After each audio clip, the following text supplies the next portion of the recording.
सुश्रुत संहिता का जो शारीर स्थान है उसका पहला अध्याय है सर्वभूत चिंता शारीर। सर्वभूत, भूत से यहाँ मतलब यानी जो हमारे स्थावर और जांगम है उसके बारे में बोला गया। तो सर्वभूतों की यानी पूरी सृष्टि की बारे में चिंता इस चैप्टर में बताइए कि क्या होता है, तो वो इसलिए इस चैप्टर का नाम सर्वभूत चिंता शारीर है।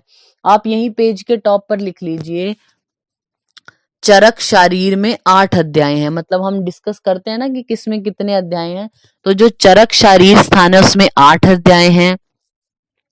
सुश्रुत में हमारे 10 अध्याय हैं, शारीर स्थान में हम पढ़ेंगे। और जो आचार्य वाग्भट हैं, मतलब अष्टांग हृदय और अष्टांग संग्रह दोनों की अलग अलग बात करें तो अष्टांग हृदय में है 6 अध्याय और संग्रह में 12। ये क्वेश्चन पूछा हुआ है अष्टांग संग्रह वाला एक बार कि शारीर स्थान में कितने अध्याय हैं संग्रह में, तो 12, हृदय में है 6, चरक में 8 और जो सुश्रुत है उन्होंने 10 अध्याय बोले शारीर स्थान में।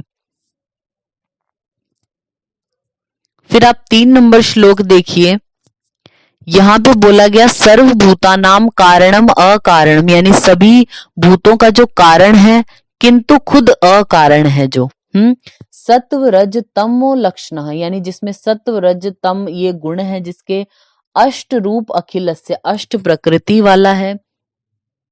अव्यक्त नाम है को आपने हाईलाइट करिए, जगत संभोग हेतु अव्यक्त नाम, इसको हाईलाइट किया, यानी अव्यक्त के बारे में पहले बताया। अब सृष्टि की उत्पत्ति का क्रम यहाँ पे बताएंगे कि किस प्रकार से सृष्टि उत्पन्न हुई है। तो अव्यक्त सबसे पहले हुआ, तो अव्यक्त को आपने हाईलाइट किया।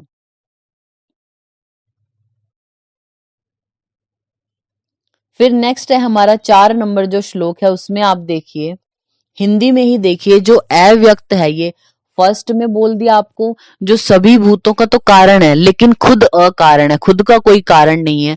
सत्व रज तम ये गुणों वाला है, 8 प्रकृति वाला, तो उसको अव्यक्त बोला। फिर 4 नंबर श्लोक है जो उसकी हिंदी में आप देखिए, अव्यक्त से महत तत्व की उत्पत्ति होती है, यानी अव्यक्त से बनता है महान। जो व्यक्ति अव्यक्त यानी सत्व रज तम रूप है, उसी के महत से अहंकार की, अब पहले अव्यक्त की उत्पत्ति हुई, फिर महान, फिर अहंकार की बोलते हैं। ठीक है, आगे देखिए सेकंड लाइन है जो हिंदी की, उसमें अहंकार वैकारिक तेजस और भूतादि, इसको आपने हाईलाइट किया। जो अहंकार है वो 3 प्रकार का होता है, वैकारिक, तेजस और भूतादि। आप एक बार नेक्स्ट पेज पे आइए, जो शारीर स्थान में जो 2 नंबर पेज है ना, उस पे ऊपर जगह बची हुई है ना, वहां पे आप लिख लीजिए सुश्रुत अनुसार सृष्टि उत्पत्ति। हम आपको लिखवा रहे हैं जो वैसा लिखिए। अव्यक्त से एरो कर दीजिए महान पे, अव्यक्त से बना महान, महान से आगे बना अहंकार, तो अव्यक्त से एरो महान, महान से एरो लग के आगे हो जाएगा अहंकार। अब अहंकार से 3 एरो निकाल दीजिए, आपने लिखा अव्यक्त, महान और अहंकार। अहंकार से 3 एरो निकाल लीजिए, वैकारिक, पहले भी लिखिए वैकारिक, फिर तेजस और फिर भूत आदि। 3 प्रकार का होता है ना अहंकार, कौन सा, वैकारिक, तेजस और भूत आदि। वैकारिक मतलब सत्व जिसको हम बोल दे, सात्विक वाला है। तेजस मतलब राजस, और फिर हमारा जो भूत आदि है मतलब वो तम है, सत्व रज तम, उसी सीक्वेंस में वैकारिक, तेजस और भूत आदि हमने लिखवाया आपको। फिर जो ऊपर वाले 2 हैं यानी वैकारिक और तेजस, इन दोनों को ज्वाइंट करके आगे एरो करके लिख लीजिए, 11 इंद्रियां बनती हैं। वैकारिक और तेजस है जो, इनको मिला के बनती हैं 11 इंद्रियां, यानी जब ये दोनों बनाएंगे तो वो 11 इंद्रियों की उत्पत्ति करेंगे। कौन सी, हमारी जो 5 ज्ञान इंद्रियां हैं, 5 कर्म इंद्रियां और एक मन, वो होती हैं 11 इंद्रियां। फिर जो ये हमारे तेजस और भूत आदि है, मतलब सेकंड और थर्ड वाला है, ये दोनों मिलके 5 तन मात्राएं बनाएंगे। तेजस और भूत आदि इन दोनों को ज्वाइंट करके एक एरो पे लिख दीजिए आप, 5 तन मात्राएं, ये उत्पन्न करते हैं 5 तन मात्राओं को।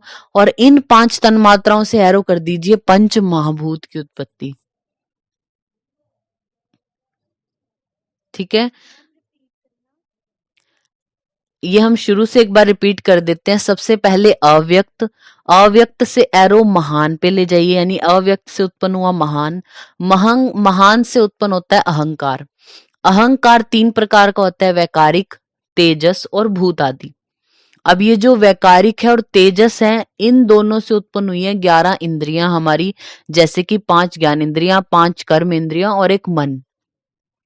उसके बाद जो तेजस है और भूत आदि हैं, जो नीचे वाले दो हैं तेजस और भूत आदि, इनसे 5 तन्मात्राएं उत्पन्न हुई और पांचों तन्मात्राओं से फिर 5 महाभूत बनते हैं। यही जो हमने आपको लिखवाया है अभी, अभी आगे भी आएगा। वैसे आप 5 नंबर जो श्लोक है उसकी हिंदी में देखिए। वैकारिक अहंकार और तेजस से 11 इंद्रियों की उत्पत्ति हुई, जो कि सात्विक स्वरूप होती हैं। ये हमने आपको बताया ही है। फिर ये उसकी एक्सप्लेनेशन दे रहे हैं 6 नंबर श्लोक में कि इंद्रियां कौन सी हैं 11। तो बोला, हिंदी में ही देखिए, कर्ण है जो हमारा, यानी श्रोत्र है,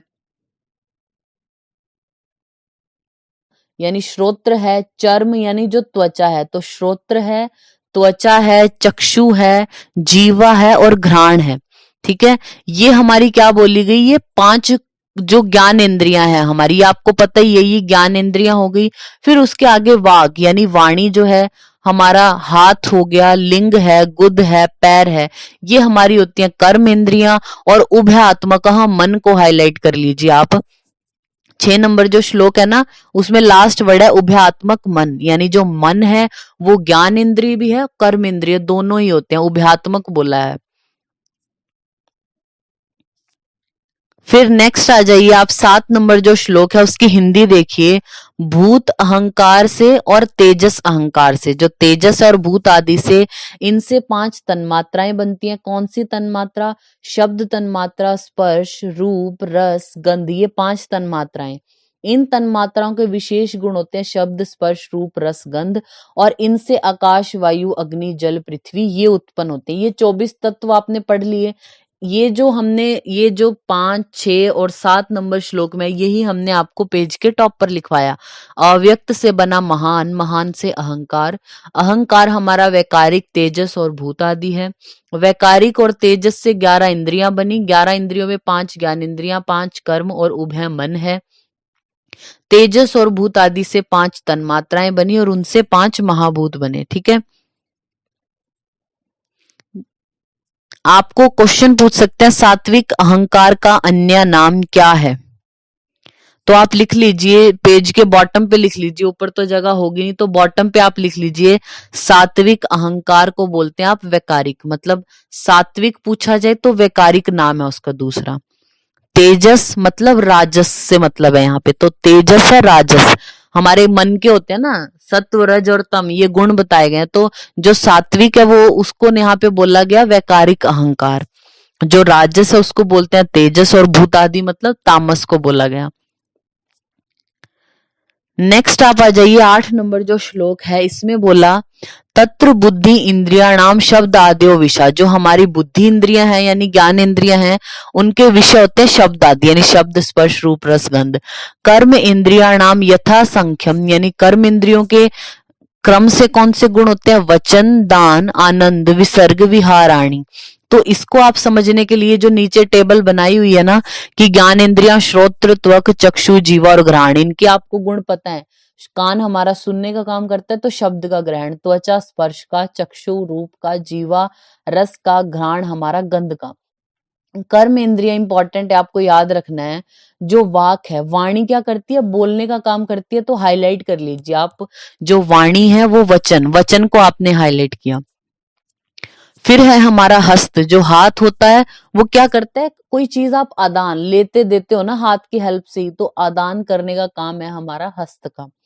फिर आता है हमारा उपस्थ, जो मूत्र इंद्रिय, वो क्या करती है, आनंद का कर्म बोला इन्होंने, विषयों का उपभोग करना, तो आनंद है उपस्थ का। फिर है पायु, जो गुद द्वार होता है। एनस है, जो वो क्या करेगी, विसर्ग, यानी मल का त्याग करती है ना, तो उसके लिए बोला विसर्ग काम करती है। पैर क्या करते हैं, गमन, घूमना, जो इधर उधर चलना, ये पैरों की हेल्प से तो होता है, तो विहरण। तो आपने पांचों हाईलाइट किए, वाक का काम, वाणी का है वचन, हस्त का है आदान, उपस्थ का आनंद, पायु का विसर्ग, और पाद पैर है जो उसका विहरण। अब आप ये जो यहाँ पे लिखा है ना कि नाम और फिर सुश्रुत के अकॉर्डिंग कार्य, इसके बीच में जो स्पेस बचा हुआ है ना, यहीं पे आप चरक के अकॉर्डिंग भी लिख लीजिए। ऊपर हेडिंग डालिए चरक, और जो वाक है उसके आगे लिख लीजिए वचन। वो बोलते हैं जो जीवा है हमारी यानी वाक इंद्रिय, उसका काम क्या है? बोलना, तो ये वो सेम बोलते हैं वाक। हस्त का वो बोलते हैं ग्रहण और धारण करना, ग्रहण और धारणे। हस्त के लिए उन्होंने क्या कर्म बोला? हाथ क्या करते हैं? ग्रहण और धारण का।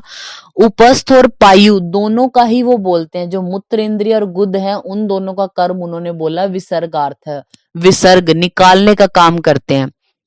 ठीक है। पैरों के लिए उन्होंने बोला गमन कर्माणी, गमन करने का काम। तो चरक आचार्य के अकॉर्डिंग हम फिर से रिपीट कर देते हैं, जो वाणी है वो वाक बोलने का काम करेगी, हाथ है जो वो ग्रहण और धारण, उपायु और उपस्थ इन दोनों को ज्वाइंट करके लिख लीजिए विसर्ग, यानी त्याग करती हैं। पैर है जो वो गमन। फिर आप 9 नंबर जो श्लोक है उसमें देखिए सभी, अव्यक्त महान अहंकार पंच तन मात्राणी च इति अष्टो प्रकृति को आपने हाईलाइट किया, यानी जो हमारे अव्यक्त हैं, महान है, अहंकार है ये, और 5 तन्मात्राएं जो हैं इनको बोला है अष्ट प्रकृति, 8 प्रकृति ये होती हैं। और शेषा षोडश विकारा, इसको छोड़ के जो बच गए वो 16 विकार हैं। तो 8 प्रकृति और 16 विकार। अभी तक जो हमने पढ़े ना कि अव्यक्त होता है, महान है, अहंकार है, इंद्रियां होती हैं, तन मात्राएं होती हैं, तो इनमें जो अव्यक्त महान अहंकार है वो, और हमारी जो तन मात्राएं हैं वो, ये तो हो गई अष्ट प्रकृति। इसको छोड़ के जो बच गई हमारी, यानी जो ज्ञान इंद्रियां बच गई, कर्म इंद्रियां हैं, मन हो गया, पंच महाभूत, ये सब हमारे 16 विकार इन्होंने बोले हैं।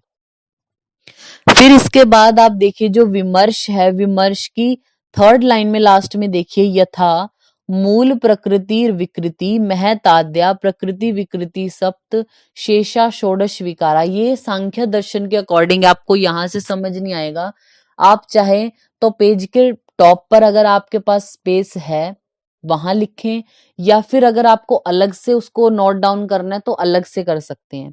सांख्य दर्शन जो बोलते हैं 25 तत्वात्मक पुरुष, कि 25 तत्वों से मिलके बना होता है पुरुष, तो वो बोलते हैं उसके 4 वर्ग हैं।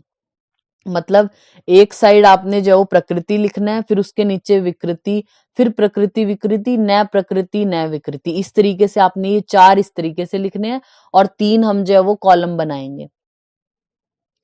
पहला जो आपका कॉलम है ऊपर से नीचे जो आप बनाएंगे, पहले वर्ग का, दूसरे है संख्या, और तीसरा है तत्व।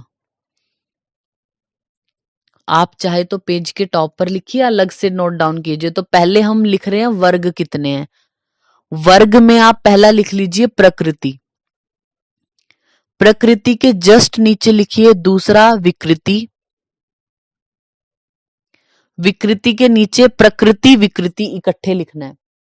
पहला पॉइंट था प्रकृति, दूसरा विकृति, तीसरा प्रकृति विकृति, चौथा पॉइंट है न प्रकृति न विकृति। फिर हमारा ये तो एक कॉलम पूरा हुआ। दूसरे में आप लिखिए तत्व संख्या, प्रकृति के आगे लिख लीजिए 1, प्रकृति एक ही होती है। विकृति के आगे लिख लीजिए 16 होते हैं, विकार जो होते हैं वो 16। फिर थर्ड हमारा है प्रकृति विकृति, उसके आगे लिख लीजिए 7। फिर न प्रकृति न विकृति 1। आई रिपीट, जो प्रकृति है वो 1 है, विकृति 16, प्रकृति विकृति 7, और न प्रकृति न विकृति होती है 1। अब ये आपने तत्व संख्या तो लिख ली कि 1, 16, 7 और 1। अब ये है कौन सी? आगे लिख लीजिए पॉइंट तत्व। तो 1 के आगे लिख लीजिए अव्यक्त, यानी प्रकृति किसको बोला? अव्यक्त को बोला। विकार कौन से हैं हमारे? विकार के आगे लिख लीजिए 5 ज्ञानेंद्रियां, 5 कर्मेंद्रियां, मन और पंच महाभूत। जो 16 है ये कैसे हुए? 5 ज्ञानेंद्रियां, 5 कर्मेंद्रियां, मन और पंच महाभूत, ये हो गए 16।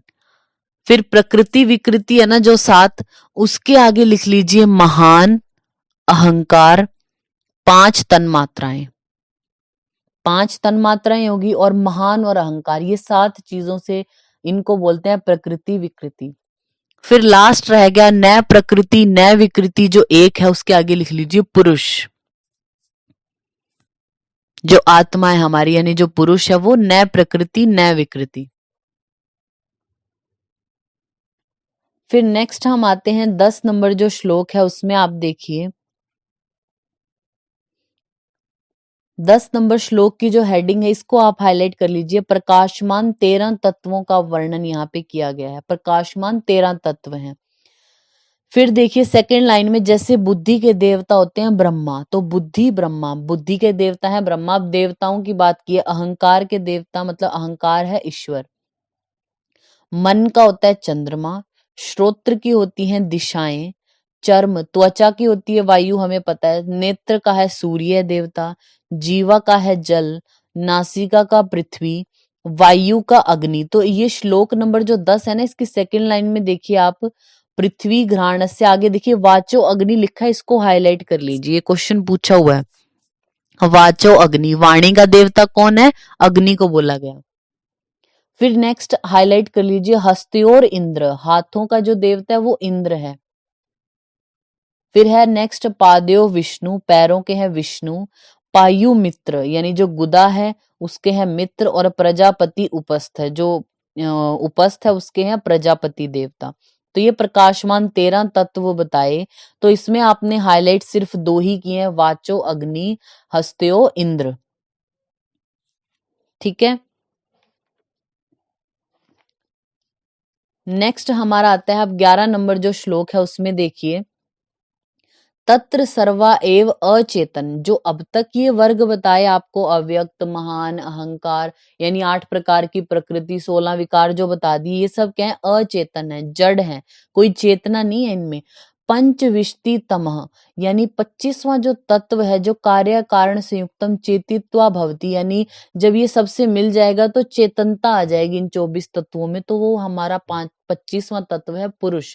तो आचार्य सुश्रुत जो है वो 25 तत्वात्मक पुरुष बोलते हैं, और सांख्य दर्शन भी 25 तत्वों से मिलकर बना है ऐसा बोलते हैं।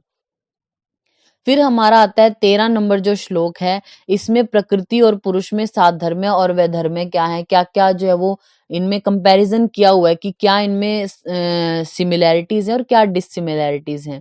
तो पहले 12 नंबर जो श्लोक है उसमें बोला कि जो प्रकृति और पुरुष हैं इनमें क्या क्या सिमिलैरिटीज हैं, तो बोलते हैं उभाव अनादि, सभी जो दोनों है वो अनादि हैं।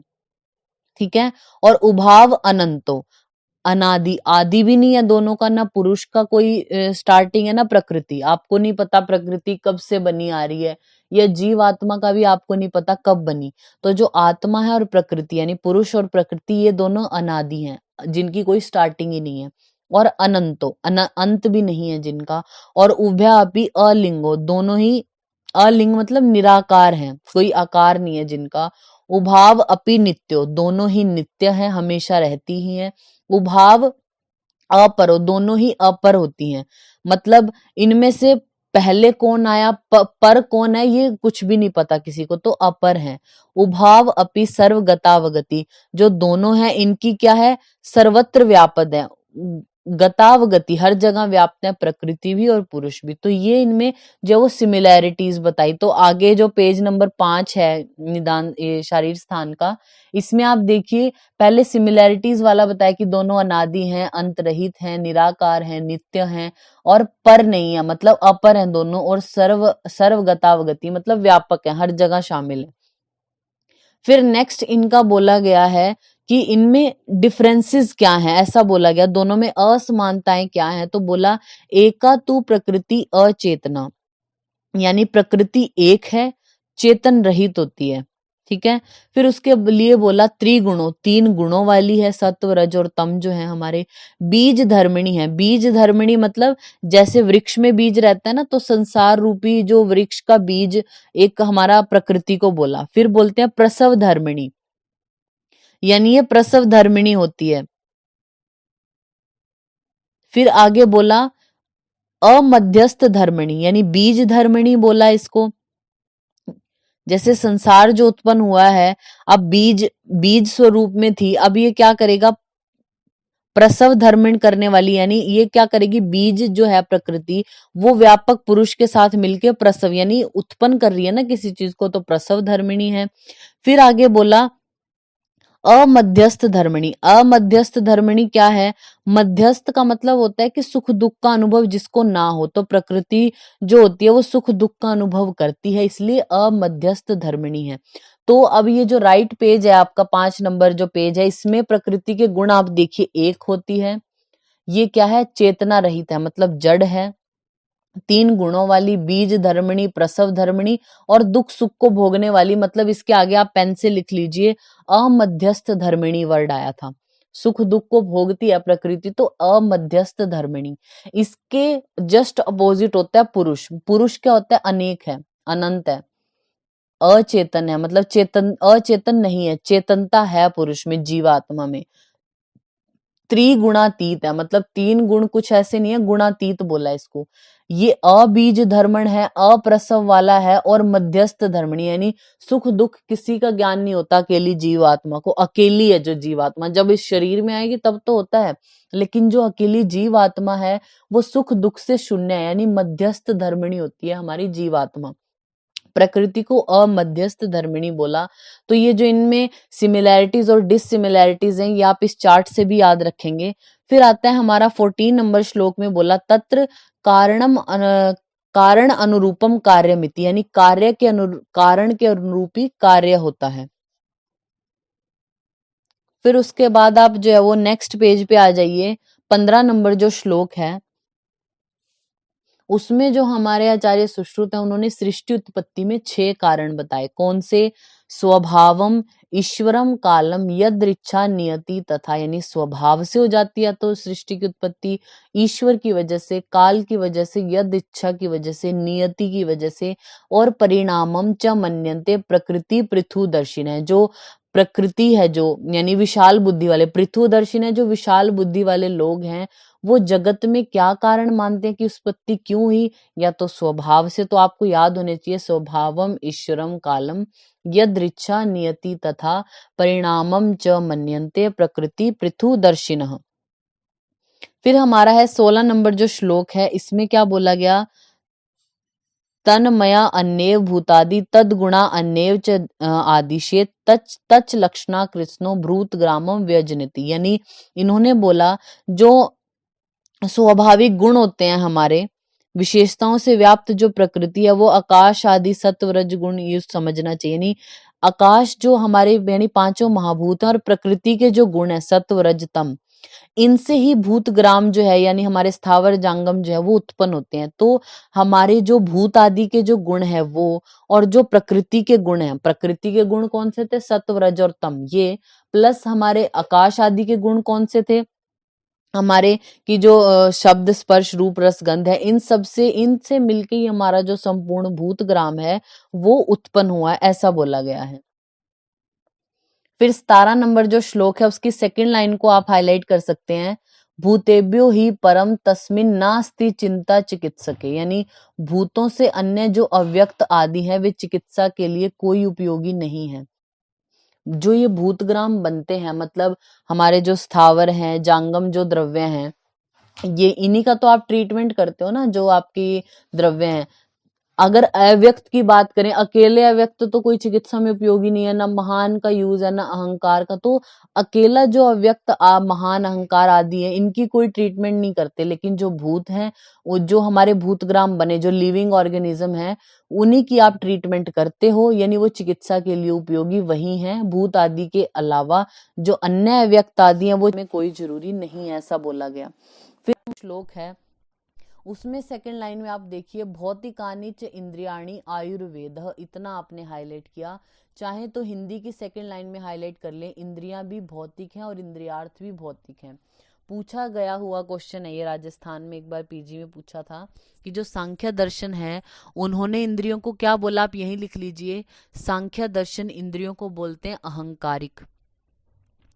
सांख्य दर्शन इंद्रियों को अहंकारिक कहते हैं और आयुर्वेद के अकॉर्डिंग इंद्रियां जो होती हैं वो भौतिक होती हैं।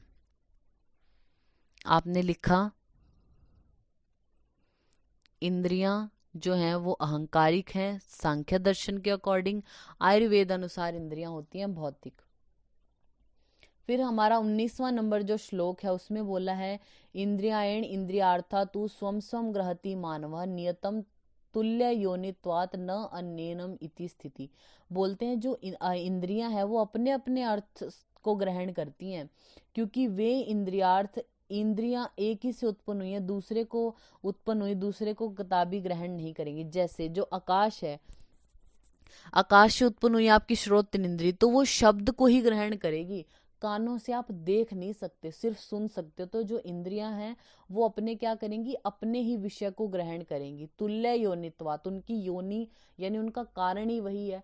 जो आकाश है उस वो किसको उत्पन्न कर रहा है, श्रोत इंद्रिय को, और श्रोत इंद्रिय जो आकाश है उसी का गुण है शब्द, तो वो शब्द को ही ग्रहण करेगा, दूसरे को नहीं ग्रहण करेगा। फिर 21 नंबर जो श्लोक है इसमें बोला गया है आयुर्वेद शास्त्रम सिद्धांतव असर्वगता क्षेत्रा नियता स्त्रीयम योनि मानुषु देव चरंती धर्म अधर्म निमित्ता। यानी ये बोलते हैं कि जो आयुर्वेद शास्त्र के सिद्धांत है उसमें तो पुरुष नित्य बोला कि सर्वत्र व्यापद नहीं है, वह अपना पाप पुण्य के अनुसार या शुभ जो अशुभ कर्म करे हैं, आत्मा पशु पक्षियों और मनुष्य वर्ग में देव योनियों में प्रवेश करती है। अब आप बोलेंगे कि जो आत्मा है वो तो अगर वो सर्वत्र व्यापद है या अपने अकॉर्डिंग काम करती है तो कैसे भी फिर तो कोई नीच योनियों में तो कोई जन्म लेगा ही नहीं, तो वो सभी मनुष्य बनने की कोशिश करेंगे। तो बोलते हैं जो काम किए होते हैं ना धर्म अधर्म के निमित्त, किस प्रकार के उन्होंने कर्म किए हैं उसके अकॉर्डिंग जो है वो उनको योनि प्राप्त होती है। जो आत्मा है उसको वो क्या बनेगी, वो पशु बनेगी, पक्षी बनेगी या किस तरीके से, तो देव योनियों में या मनुष्य वर्ग में, तो धर्म अधर्म के निमित्त ये होता है। ये अनुमान ग्रह है सब। फिर सेकंड जो लाइन है श्लोक की उसमें लिखा है यतो अभिहतम पंच महाभूत शरीर समवाय पुरुष इति। पांच महाभूत और शरीरी है जो हमारी आत्मा है, और पांच महाभूत इनके संयोग से पुरुष बनता है, ये हम पढ़ चुके हैं फर्स्ट चैप्टर में। और स एव कर्म पुरुष चिकित्सा अधिकृत, तो आचार्य जो हमारे वागवट सुश्रुत हैं उनके अकॉर्डिंग चिकित्सा का अधिकरण कौन है, कर्म पुरुष को बोला। कर्म पुरुष कौन है, जो 6 ये वाला होता है यानी 5 महाभूत और जिसमें आत्मा होती है, तो षड धत्वात्मक पुरुष को ये चिकित्सा का अधिकरण बोलते हैं। ठीक है।